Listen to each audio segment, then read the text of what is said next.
Sukiman mangap-mangap, pergi ke pasar membeli duku. Atta Halilintar kontennya, siap. Ria Ricismah, Assalamualaikum warahmatullahi wabarakatuh. Hamdan wa syukran lillah, salatan wa salaman ala rasulillah, la nabiyya ba'dah, amma ba'd. Dewan juri yang saya hormati, serta kerabat da'i yang insya Allah dirahmati oleh Allah. Amin Allahumma amin. Sobat da'i, para dewan juri, para panitia, pripun kabare? Alhamdulillah luar biasa. Jik ajik jajai jai jai jai jai. Sobat da'i rahimakumullah, dalam rangka mensyukuri nikmat ilahi Rabbi, mengfungsikan otak, tangan, dan juga kaki, berdirinya saya di sini bukan untuk menggurui, hanya ingin tolabul ilmi, juga menyampaikan pesan khususnya pada diri sendiri. Syukur-syukur berkenan di hati dewan juri. Sobat da'i, mari kita renungkan bersama. Masyarakat kita kini terjepit dalam derita. Derita apa? Ketidakadilan, kemiskinan, pengangguran semakin jelas di depan mata. Betul? Apakah kita akan diam menunggu bencana? Rugi dong. Coba kita tengok realitanya. Ada yang berkata, bodoh amat ah. Namun saudaraku, kita tidak bisa pura-pura menutup mata, karena sejatinya masalah sosial adalah tanggung jawab kita semua. Imam Al-Ghazali menafsirkan dalam kitabnya Ihya Ulumuddin bahwa masalah sosial adalah bagian dari ujian yang harus kita hadapi dan kita atasi. Dengan cara apa? Yang pertama, kepedulian sosial. Kalau kata anak zaman now sih, yang peka dong sis. Pada dahulu kala, ada suatu kisah di kekhalifahan Umar. Khalifah Umar bersama sekretarisnya yang bernama Aslam berkeliling kota. Ngaronda ceritanya. Di tengah perjalanan beliau mendengar suara anak-anak menangis. Betapa terkejutnya beliau ketika mengetahui mereka menangis karena kelaparan.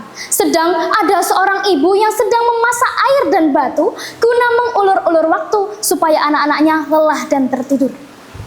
Betapa sedihnya beliau ketika mengetahui hal tersebut. Beliau merasa beliau tidak peka terhadap saudaranya yang kelaparan. Akhirnya Khalifah Umar langsung mengangkutkan sekantung gandum ke rumah keluarga tersebut. Kisah ini sesuai dengan sabda Nabi yang berbunyi, tidaklah beriman seseorang di antara kalian yang kenyang sementara tetangganya kelaparan. Hadis riwayat Bukhari. Hadis ini menegaskan kepada kita bahwa tidak harus diukur keimanan seseorang itu dari menjaga hubungannya dengan Allah, tetapi juga bisa melalui kepeduliannya terhadap sesama. Selain itu, solusi apa lagi ya? Yang kedua, ta'awun, tolong-menolong. Tolong-menolong adalah ajaran penting Islam. Di Indonesia, istilahnya adalah gotong royong. Allah Subhanahu wa Ta'ala berfirman dalam Quran Surah Al-Ma'idah ayat 2 yang berbunyi, A'udzu billahi minasyaitonir rajim. Bismillahirrahmanirrahim. Wa ta'awanu 'alal birri wattaqwa wa la ta'awanu 'alal itsmi wal 'udwan. Al-ayah. Shadaqallahul 'adzim. Dan tolong menolonglah kamu dalam kebajikan dan takwa, dan jangan tolong menolonglah kamu dalam keburukan dan perbuatan dosa.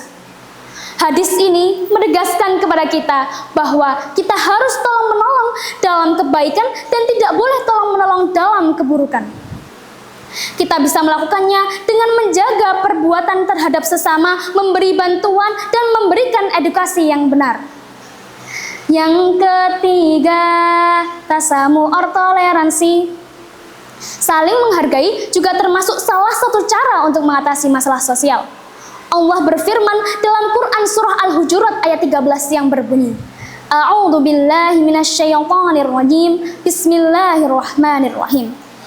Ya ayyuhan nasu inna khalaqnakum min dzakarin wa untha wa ja'alnakum syu'uban wa qabaila lita'arafu. Al-ayah. Shadaqallahul 'adzim. Di dalam tafsir Jalalain dijelaskan bahwa kita diciptakan berbangsa-bangsa, bersuku-suku. Untuk apa? Untuk saling mengenal. Tidak hanya mengenal nama saja, tetapi juga dengan mengenal tradisi dan budaya sesama. Dulu, baginda Rasul pernah mencontohkan untuk bertoleransi. Mana buktinya? Yaitu Piagam Madinah, Perjanjian Hudaibiyah, yaitu Nabi Muhammad selalu menjaga hubungan yang baik terhadap peragaman budaya beragam suku-suku di Madinah dan Mekah pada saat itu. Yang keempat, menjaga silaturahim. Selain peka atau peduli, tolong menolong dan toleransi, yang terakhir adalah menjaga silaturahim. Silaturahim yang sejati adalah yang dilakukan dengan tatap muka, bertemu langsung, berjabat tangan, berbagi senyum, dan canda tawa. Itu jauh lebih utama dan bermakna dibandingkan sekadar telepon, video call, apalagi chatan. Maka dari itu saudaraku, jangan biarkan dunia maya membiarkan kita memisahkan antara teman-teman kita. Kesimpulannya, sebagai umat yang terbaik, kita harus selalu mengatasi setiap masalah sosial di sekitar kita. Dengan apa saja tadi?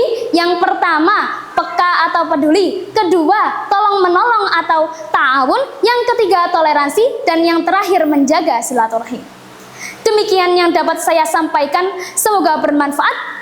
Juminten mangan telo, jangan asam dicampur karo, cekap semanten atur kawula, menawi lepat kula nyuwun pangapura. Wallahul muwaffiq ila aqwamit thoriq. Assalamualaikum warahmatullahi wabarakatuh.